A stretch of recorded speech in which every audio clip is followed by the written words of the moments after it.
And we're going to start again. No disclosures.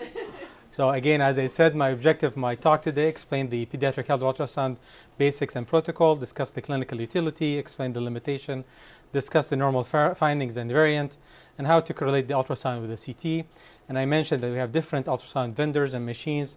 We use two probes. The most common one is the phased small footprint, 10 megahertz, and the linear 9 megahertz. We use the anterior fontanelle.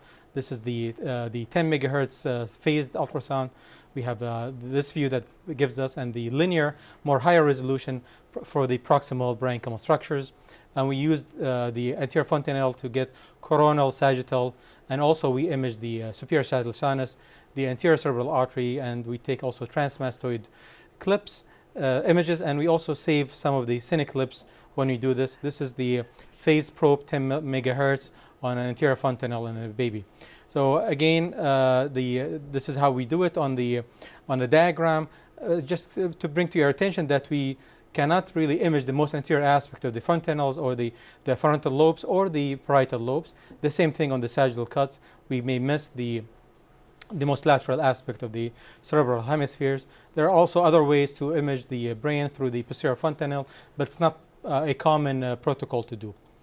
The age groups, we have the premature babies, the newborns, the infant, and the toddlers if we have the open anterior fontanelle.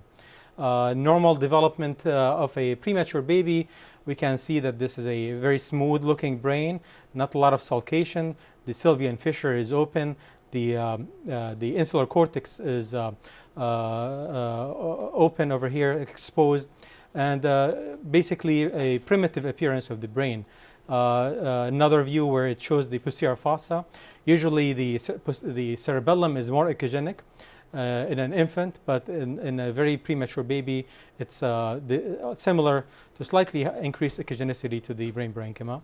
Again, this is a sagittal view. We can see the corpus callosum complete, posterior fossa, the brainstem, the massa intermedia, and the occipital lobes. Again, pay attention that we are always cutting the most anterior and the most posterior aspect, and also in the lateral view, probably because this is a preemie, we were able to include both cerebral hemispheres. This is the transmastoid view, and we can see the cerebellum. This is the brainstem, the temporal lobes. This is a transmastoid, looking at it as an axial cut of a CT, and hopefully I will have more examples to show you how it's done. At the end, also, we do a Doppler ultrasound of the superior sagittal sinus. A newborn, you can see that there's a more mature sulcation happening here. See the more echogenic cerebellum. The choroid plexus is more echogenic than the adjacent brain parenchyma. And I'm not sure if it's pointing out clearly, but you can see that the gray matter is slightly hypoechoic and the white matter is a little bit echogenic. And this is the gray-white matter differentiation that we would like to have and be preserved. Similar thing on the coronals. We can assess the ventricles. We can see the corpus callosum, the medial temporal lobes, the posterior fossa, as we said.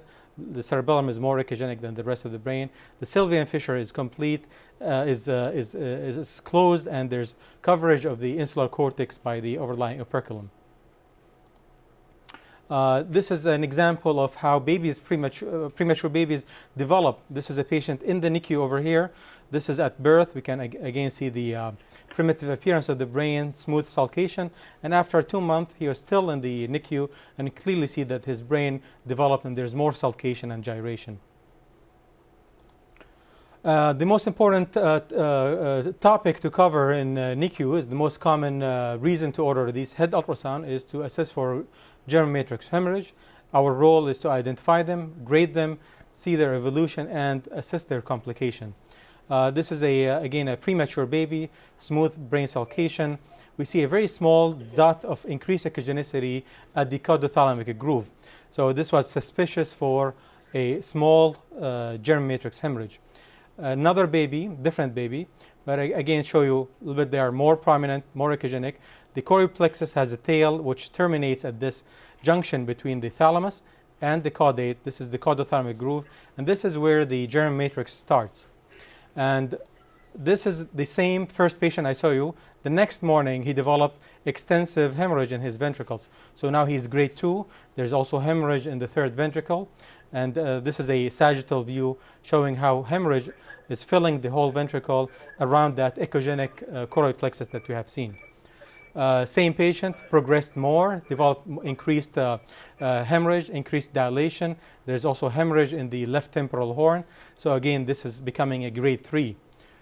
Same patient, we have more hemorrhage with evolution changes. The echogenicity is changing, but also we started noticing there's increased echogenicity in the periventricular white matter, suggesting that there's a venous infarct and congestion and development of hemorrhage in the periatrial region. So we're dealing with grade 4. Now evolution, this is the same patient again. After 3 weeks, the blood byproducts is degrading, lysing, and the fibrin byproducts and the blood byproducts are starting to degrade, but still they are sticky, they are adherent. The ependymal surface of the ventricles becoming thickened, echogenic, compatible with the chemical ventriculitis that's developing because of the blood byproducts. His hydrocephalus is increasing because of the obstructive hydrocephalus he's developing. After 3 months, his hydrocephalus increased. He required the shunt. This is part of the shunt that he had. His echogenicity of the ependymal surfaces improved but remain. And after 10 months, the hydrocephalus completely resolved with the shunt, and basically the ventricular abnormalities are difficult to visualize at this point. But this patient, we know that he had a preatrial abnormalities, and those will persist as encephalomalacias. Let me talk about a very important topic, which is HIE, and also talk about vascular insults to the brain. I'll talk about hypoximic ischemic encephalopathy patterns, acute arterial infarcts, venous infarct, example of cortical necrosis, vascular malformation, and PVL changes. This is from Barkovich, Pediatric Neuroimaging, and he describes the pattern of the hypoximic ischemic encephalopathy depending on the age group and the severity of the hypotension or the ischemic insult. So a premature neonate, 32 weeks and up, they usually, if they have a mild to moderate hypotension, they would have periventricular deep white matter injury. And if it's a profound ischemic changes, they will have basal ganglia, thalamic, and brainstem injury. If they are term neonate, they had mild to moderate hypotension, mostly the cortex and the white matter will be injured. If it's a severe injury, moderate to severe, they will have the entire cortex and the underlying white matter involved. Profound ischemia, they will have the basal ganglia, the thalamic regions, the periorlandic cortex injury, and in severe hypoxemic injury, all the supratentorial structures will be affected. In older patients, more than 4 to 6 months, if they have a hypotension insult or incidence, they will have usually what's called the parasagittal watershed infarcts, almost like a normal brain, an adult brain, they will have the similar pattern. If it's a profound hypotension and ischemia, they will have basal ganglia and diffuse cortical injury, periorlandic and thalamic sparing. Okay. So this is a patient, this is a very good example of the limitation of the ultrasound, and also how sometimes it's also valuable if you pay attention to the tricks of it. So this is at birth, patient known to have an HIE insult. Ultrasound is negative, we cannot see any abnormality. Somehow we can see the gray white matter differentiation preserved. Not a lot of signal abnormality in the basal ganglia. Ventricles are fine. After 12 hours, a repeat head ultrasound was done. Similar finding, but one minor change happened. The ventricles are slit-like now. They are compressed. So there's diffuse edema developing.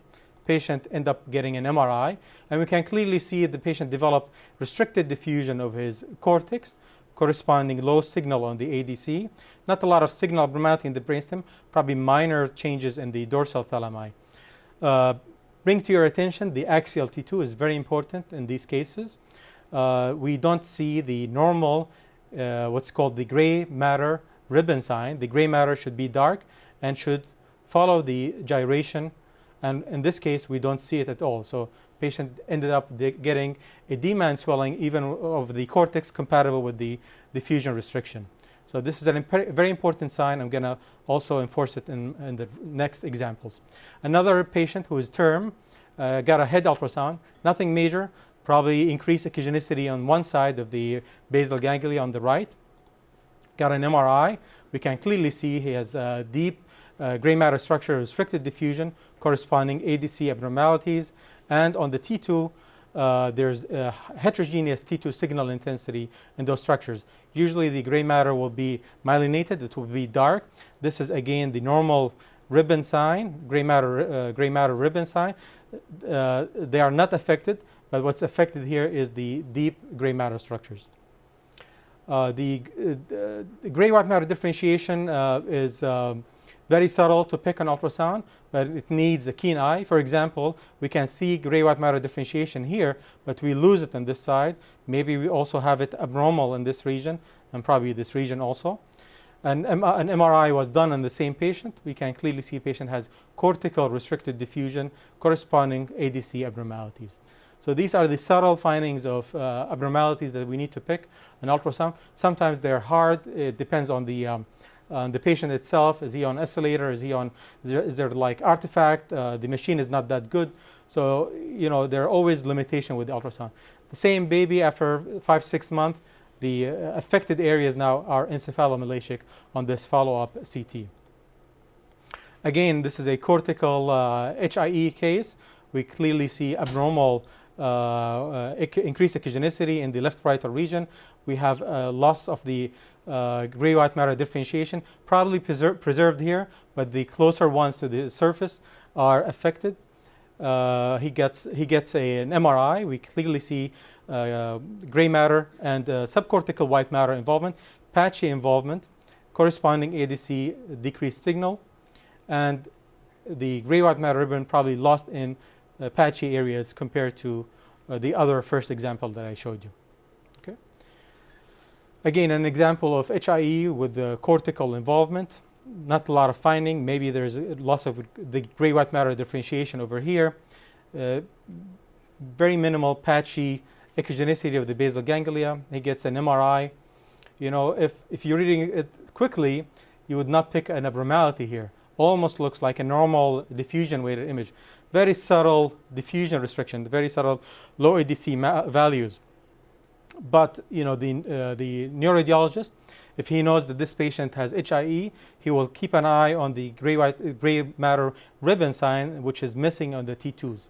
This is what's happening with HIE, the pseudonormalization that happens with the cooling protocol.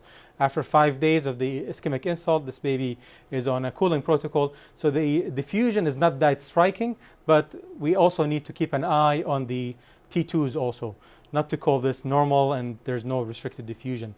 And this is a very good example of how you know, providing accurate history to the neuroradiologist is helpful in his assessment.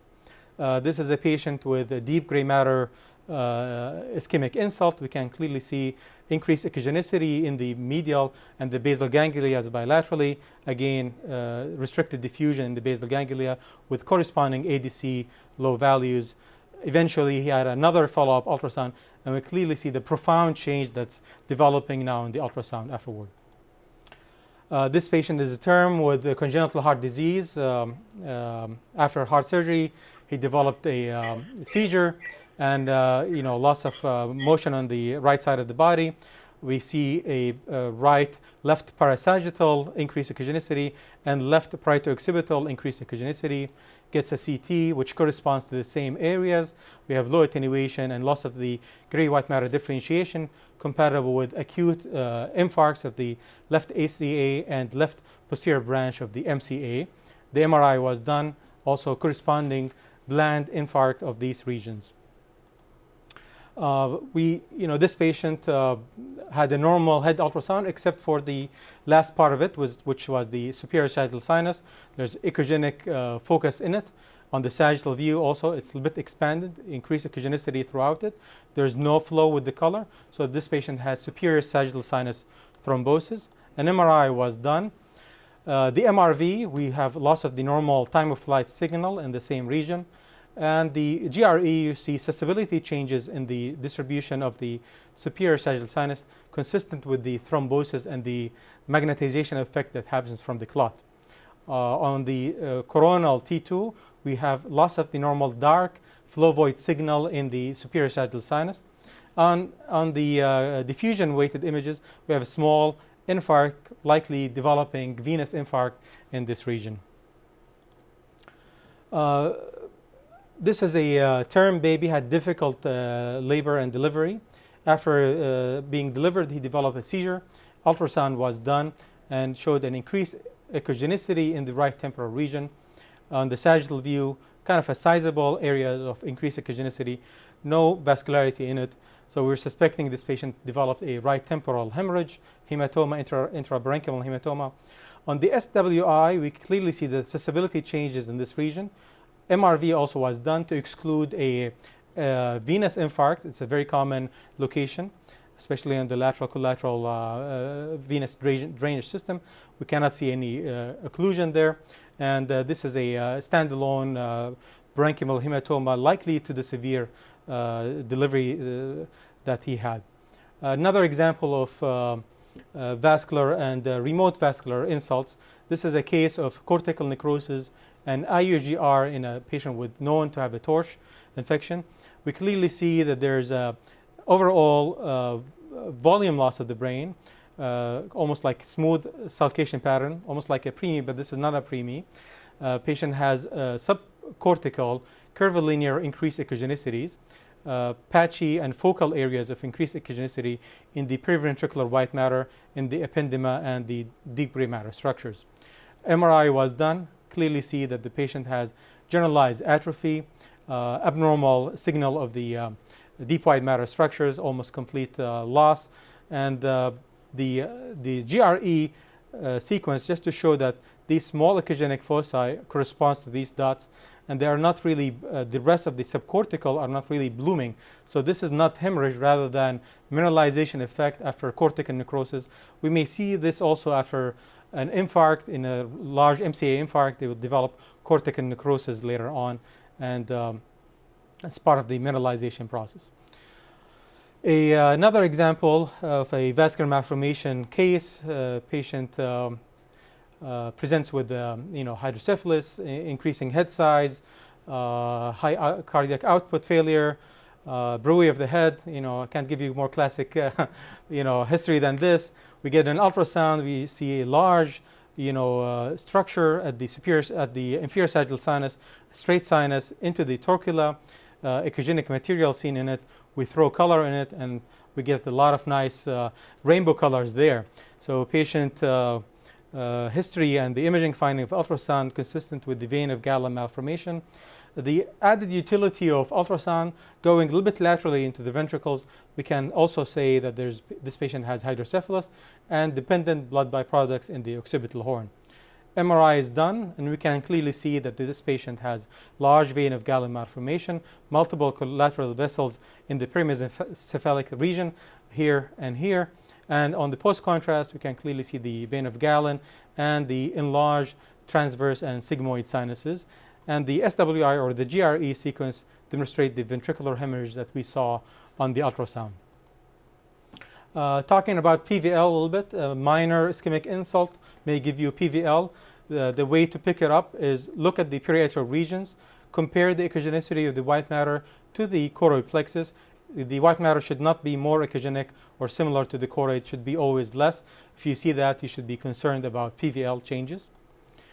This is another example where the PVL progressed and they are becoming cystic encephalomalacia changes.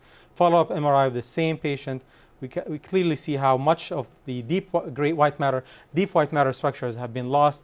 There are cystic changes also in the corresponding areas. Let me touch base about the use of ultrasound in hydrocephalus.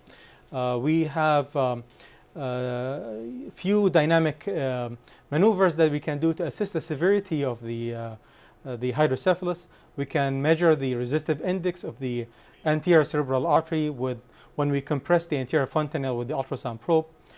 We can differentiate if this patient has obstructive or communicating hydrocephalus within the ability of the ultrasound.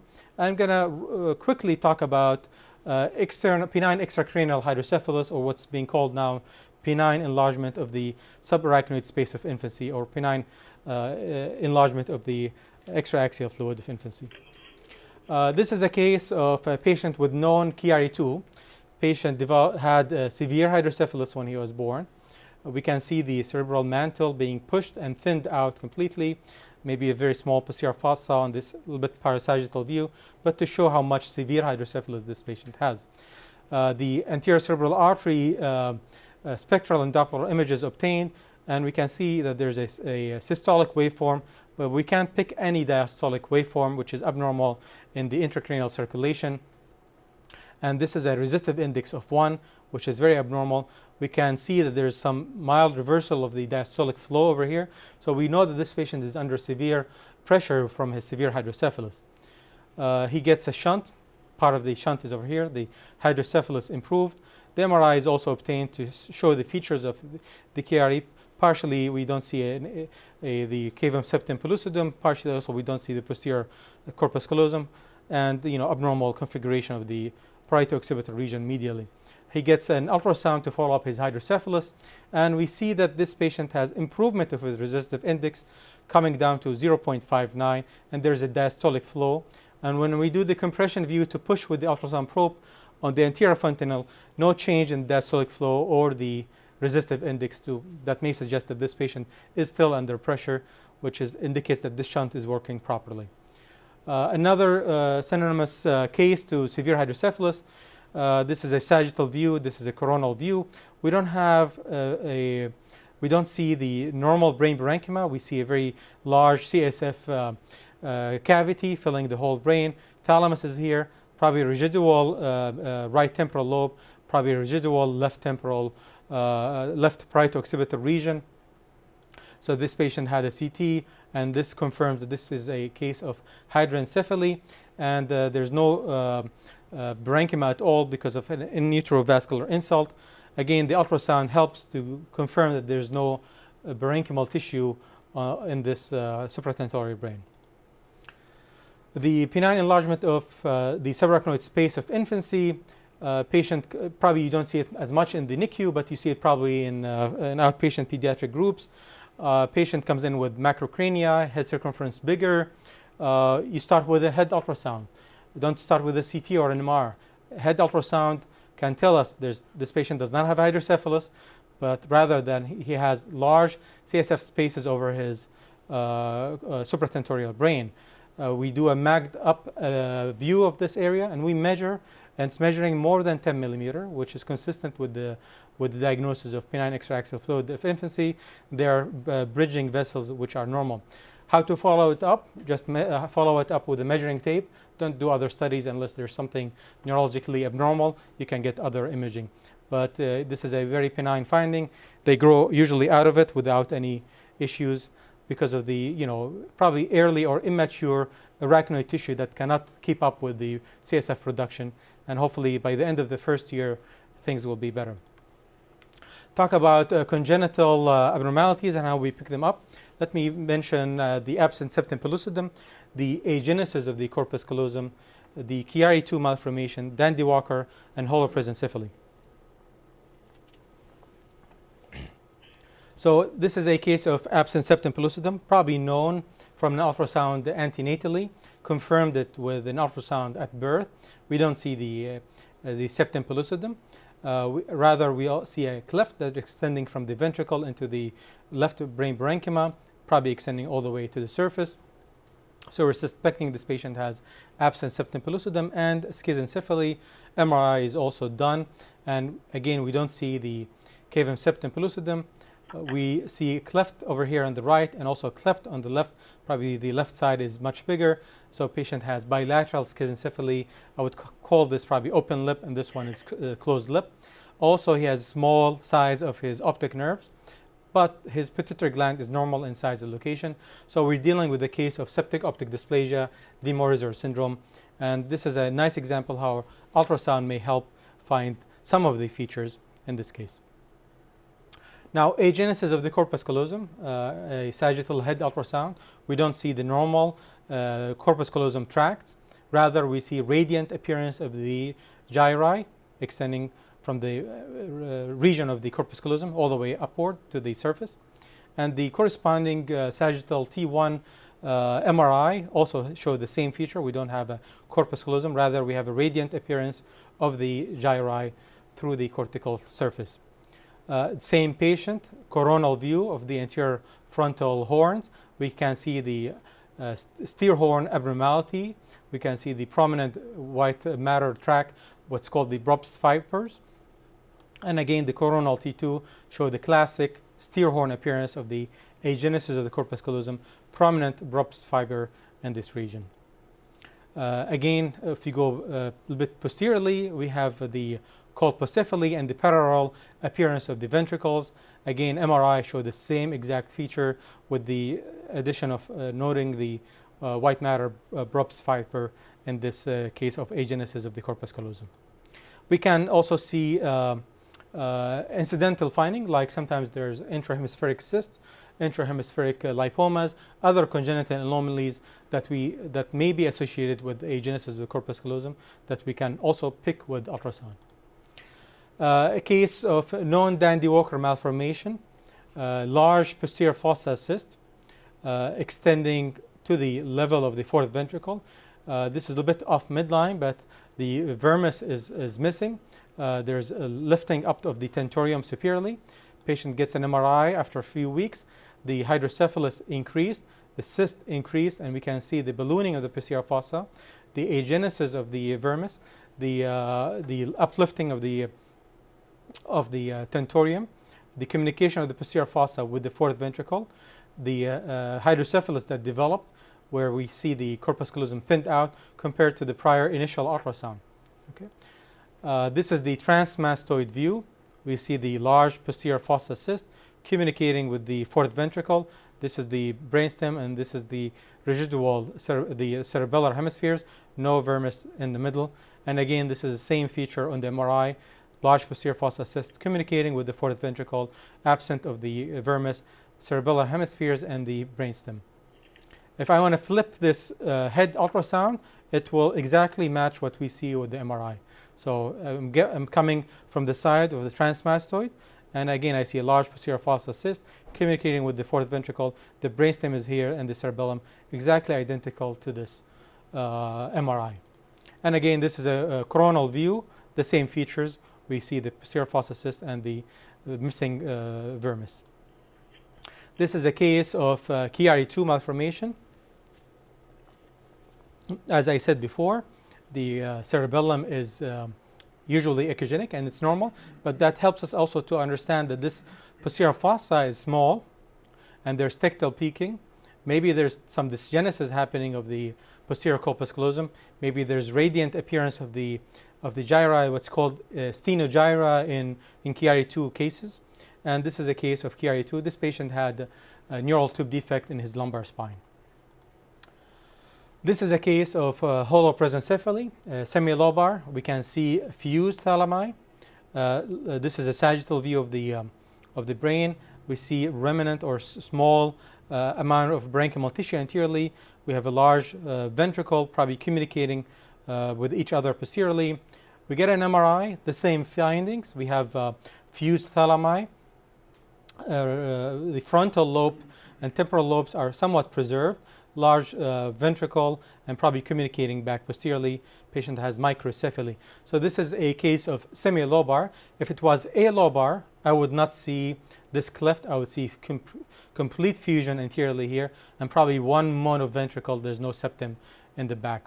If it's a lobar, which is the least form of holoprosencephaly, almost a normal looking brain except for mild fusion of the frontal lobes anteriorly.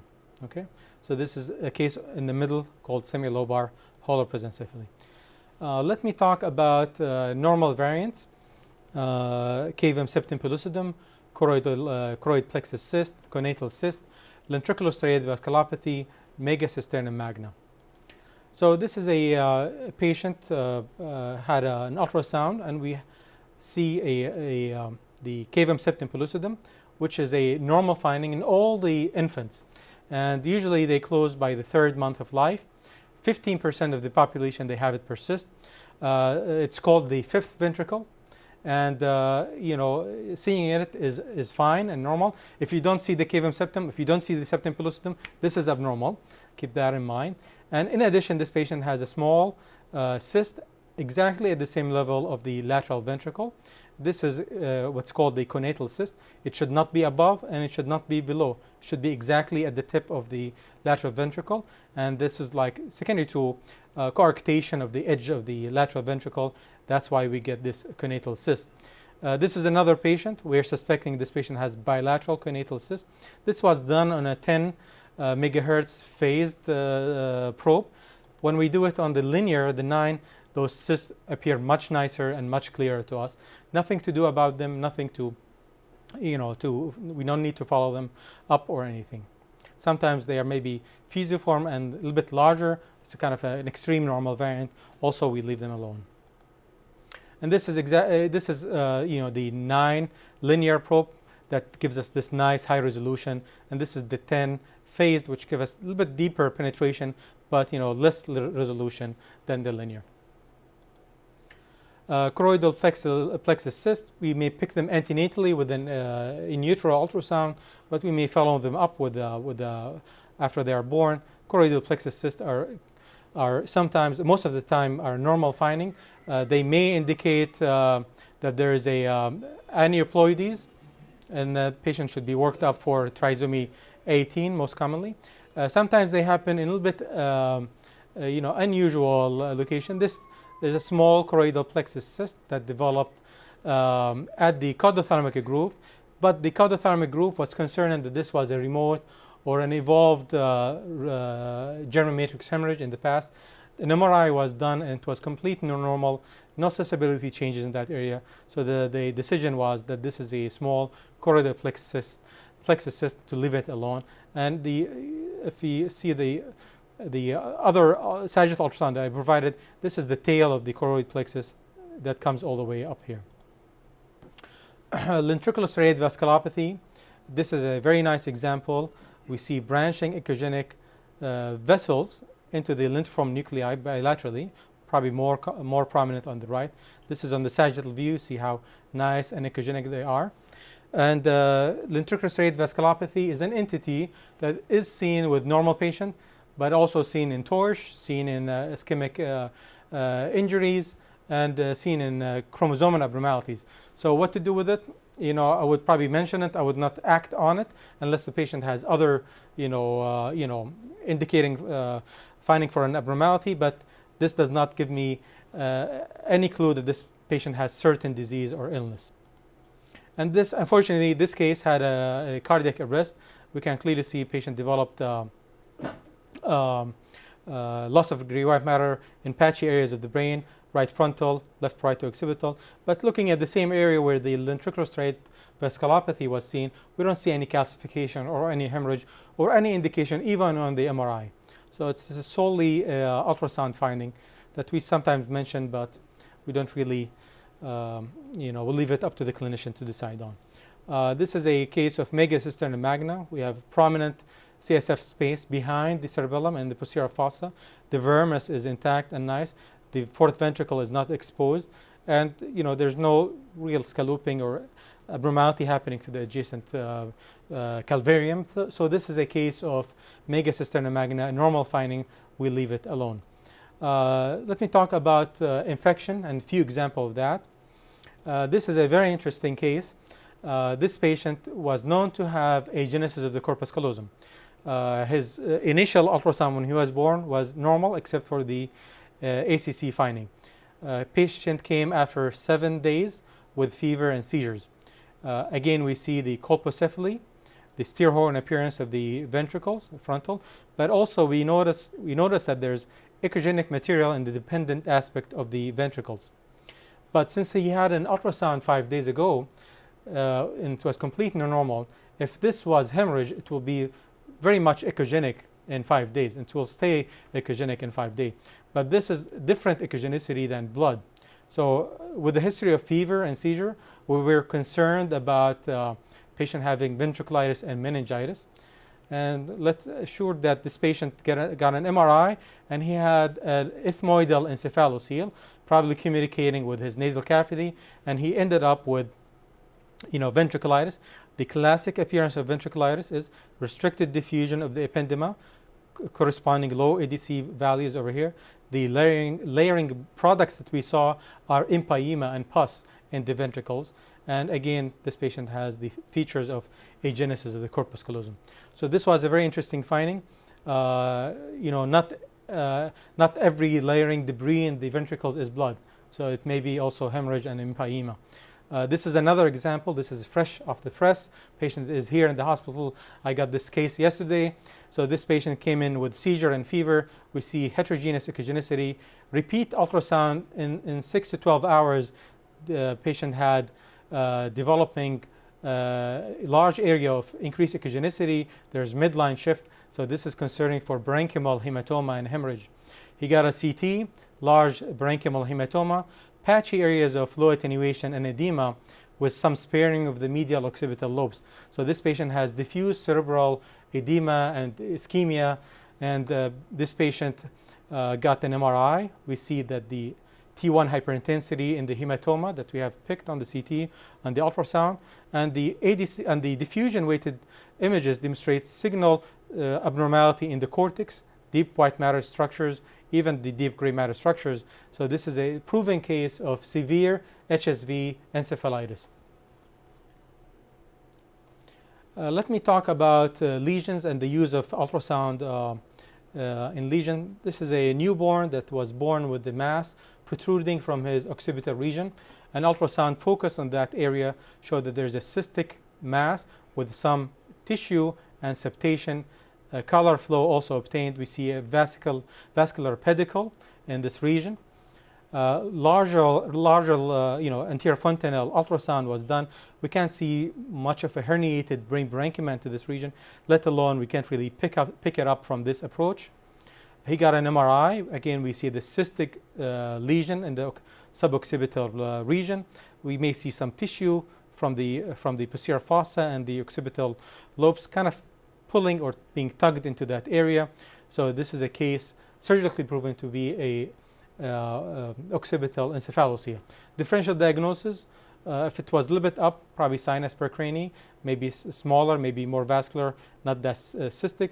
Also, we need to keep in mind teratomas, midline lesions in kids should be ruled out as versus if they are going to be a teratoma or encephalocele.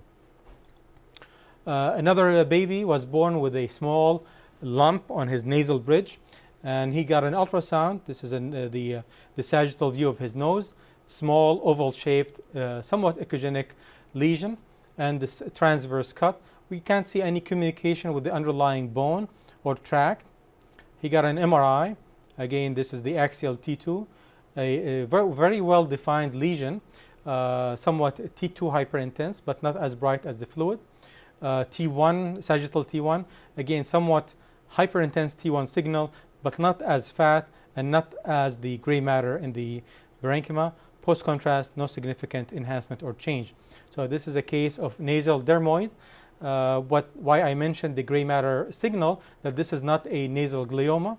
Nasal glioma, part of the brain, gets trapped and isolated there. So this is different than the signal of the gray matter. So this is not a nasal glioma, and there's no communication to call this a nasal encephalocele. Baby was born with a mass on his scalp.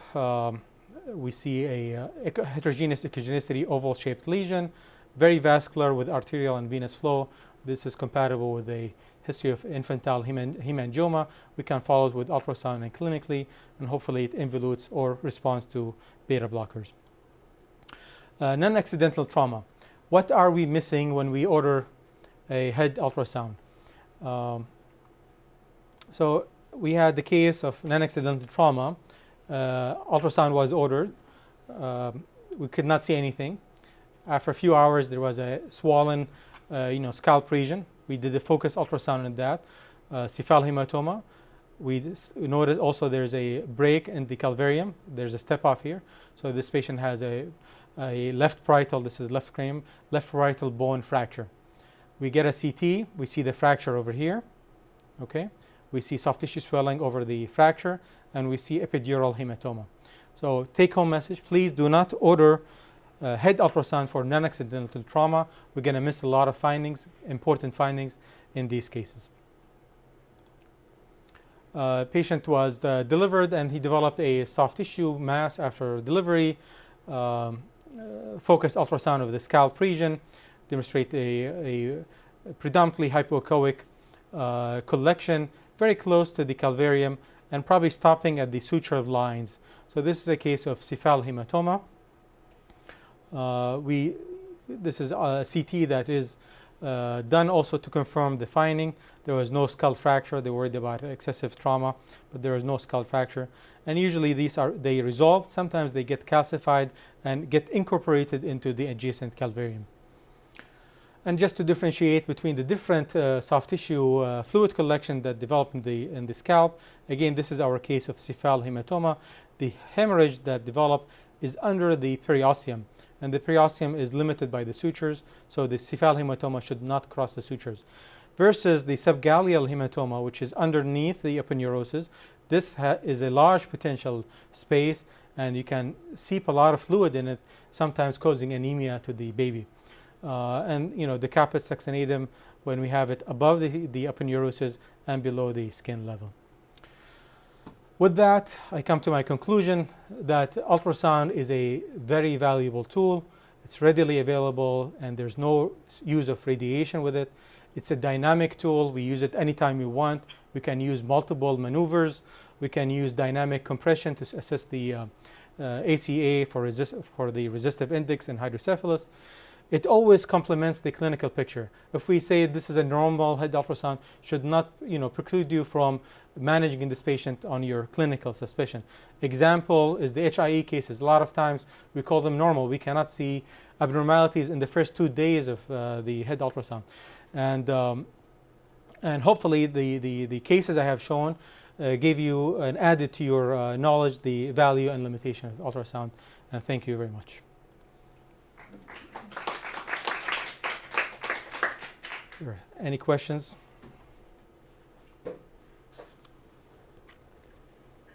Hello. Yes, go ahead, please. Hi, Doctor. Can you hear me? Yes, I can hear you. Go ahead. Thanks. Enjoyed your talk. Can you elaborate on the role of the ultrasound and measuring the resistivity index as the indirect measure of the change in autoregulation of the brain for babies who have a bleed or hypoxic ischemic? Yes. So what is the specific question about it? Resistivity index. The specificity index? I don't have the numbers, but again, we do deal with multiple sites. We do deal with multiple locations and different machine.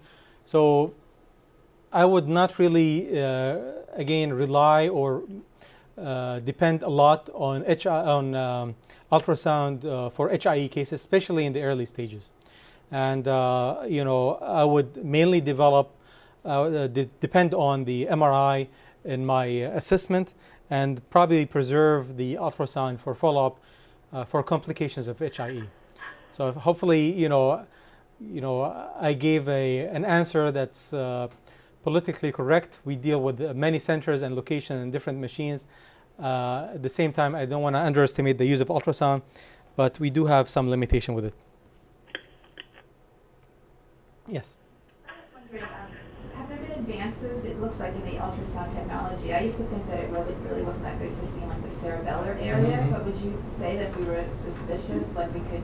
Yes, I think we can use the high resolution probes that we have. The technology obviously advanced, but it's not going to be comparable to an MRI. But I think we can get nice images of the posterior fossa, and as I showed you, we can diagnose a lot of findings on the posterior fossa. What about like a subarachnoid hemorrhage? Subarachnoid hemorrhage, I think it's beyond the capability of an ultrasound, unless there's a major subdural hemorrhage that we may see and pick. But again, in the beginning of my talk, I mentioned that a lot of the periphery of the cerebral hemispheres are excluded. And if there's a small subdural or epidural hemorrhage, we're not going to see that. And the example I gave about the non-accidental trauma case is a very good one. Is the mastoid view is a standard now? Or? Yes, it's part of our protocol to get a transmastoid view, and it gives us a nice picture of the cerebellum. We can pick cerebellar hemorrhages, tentorial hematomas developing large enough to be picked. Yeah. There is some variation in our axial views of the ultrasound of the brain. Some people use the squamosal suture to get the axial view, and some people are using mastoid, and it is their preference as to what looks better to do it, and it'll look different. So not all your transverse images are kind of look the same, because the levels are going to look different. Yeah. You had a question in the beginning, sorry. Just the resistive index, we always get it, Uh-huh. and I was not, even if you're not looking for it, so sometimes you Yeah. get abnormal values in a baby's clinical picture, it doesn't Uh-huh. correlate with anything, and it's like, we never know what to do with it. Sure, sure. I would be worried about it when it becomes 1 or there's no diastolic flow. That's, but, minimal changes in the resistive index without really these two important factors, I would probably go with the clinical picture. Yeah. Any other questions? The neonatologist. So, Dr. Lampo and I, when we were being trained, so we don't usually give grading of the germinal matrix hemorrhage on babies. We give it at the first initial presentation of, when you see the abnormality, because that's what predicts your outcome. But, I mean, do you guys like how we report it? Because you won't see grading on my report consistently. I would only maybe really give it on the initial presentation, but some people differ on what they're looking for, and I want to know what your group likes or is looking for, what is valuable to you. I think grading helps when talking to parents about outcomes, because we know that mortality and neurodevelopmental deficit was grade 4 versus grade 3. So many times when we read what your description is, we try to interpret when you say, oh, there is no increased dilatation. So I say, oh, okay, that's probably grade 2. So do you want us to grade even though, like, let's say, Dr. Mamoun was showing changes of, evolution of the germinal matrix hemorrhage, and the extension of it. It was initially grade 1, and then it presented and progressed, let's say, to grade 4. So then would you counsel your patients on prognosis dependent on grade 4, or?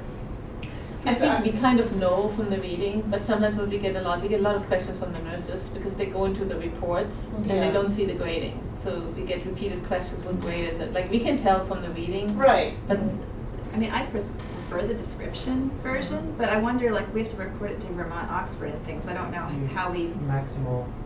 And yeah, but then that's- somebody has to decide what it is. decide and then put it back in. Correct. So having the grade would be Is helpful, it? yes. Okay, so our radiology teaching when we went through was that we only grade on the first one and then describe. So Yeah. to me it's confusing if I continue to grade, but we can if you. But they evolve. I mean, it can get bigger, right? I know, Right. but see, that's right. But our teaching was the first grading was the most important one, and not subsequent ones.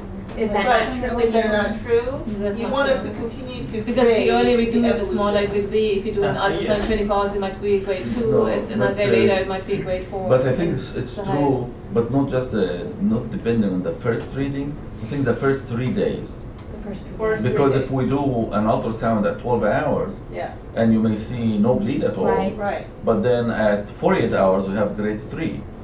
So I think it will help to grade it. You continue grading in the first 3 days, Okay. but once the baby more than a week or 2, Okay, so maybe in then- the first week of life. Yeah. you probably, can provide I grading. think, yes, Okay. That's So the really highest good. grading matters for us. in the first. Exactly. First Okay, is that okay. makes sense. Most of our long-term neurodevelopmental outcomes are based on highest grade in the first week of life or so. Well, because after that, you don't usually get this. Yeah, because then, if after 7 to 10 days, we didn't see anything, we're usually not repeating ultrasounds until a month of age to pick up PVL at that point. Okay, That's all helpful. right, yeah. The problem really is when it comes to grade 4 versus early PVL. Right. When are we gonna call it grade 4 in the first week, but then later you change your mind and say actually it is PVL? And even in textbooks, they start to lump grade 4 and PVL and have them as one issue together. I would probably the germinatrix hemorrhage and the secondary changes in the parenchyma, mostly venous infarct changes. Maybe the PVL changes are probably ischemic changes, early ischemic insult, arterial ischemic insult compared to the. So at one point, the end result is there will be probably more hemorrhage and blood byproducts in the grade 4 versus the PVL, which should probably be a little bit clean unless there's a hemorrhagic transformation in it, if it's severe enough. I have a question. It's not related to ultrasound, but maybe MRI readings. I don't know, because our MRIs don't always get read by pediatric radiologists. You might know this issue. Yeah. And so we have, particularly this child, we have a report in EPIC that doesn't correspond to the actual findings that you might have read. And so it's really difficult for us. Yeah, I think we are the same department. We work together, and obviously we complement each other. The work of the pediatric neuro is split between the actual pediatric radiology and the neuroradiology, and there's different expertise, and we always complement each other. Obviously, if there's something extra or additional, we can add and talk about. Yeah. But like the report, and in this child we just reported that they basically just described the hemorrhage, but not the parenchymal findings. We have to concentrate. You mean on ultrasound or the MRI? MRI. I think. So it's difficult then if we tell them something different than the official report is showing. Yeah, I think there was a technical issue yesterday. The images were not sent completely, so that's why they were not commented on. Yeah. Question. There is a tendency actually moving away from grading, I think, recently. Yeah. Actual description rather than grading. I think most of the people there. So, I mean, even within our group, we are very split. Like, I've always just given descriptions, and I think she's similar to me, and Dr. Mamoun is also similar to us. But then, as we get people from different practice, and they have their own, way of doing it. So, I think that for us, I think we'd like to be more standardized in how we practice to be most helpful to you, and what's most relevant. And we've also talked to Dr. Friedman regarding our reports and how it can help them. And he also wanted, like, let's say, some changes in like ventricular size. So then we're mentioning the specific ventricular size difference and so forth. But there's always been a split when it came to mentioning the grade or not. And I always tended not to, but if we will do it. I think it's helpful to define when is the most helpful period to mention that, the first week of life. Okay, that's a really easy thing to do, and we can conform to that. Yeah, and that's something we can tell the whole group. Yeah. We're going to start doing it to the first week of life, and we'll try to stick to that. Okay. Hopefully this was informative, and Thank you so much. Good collaboration.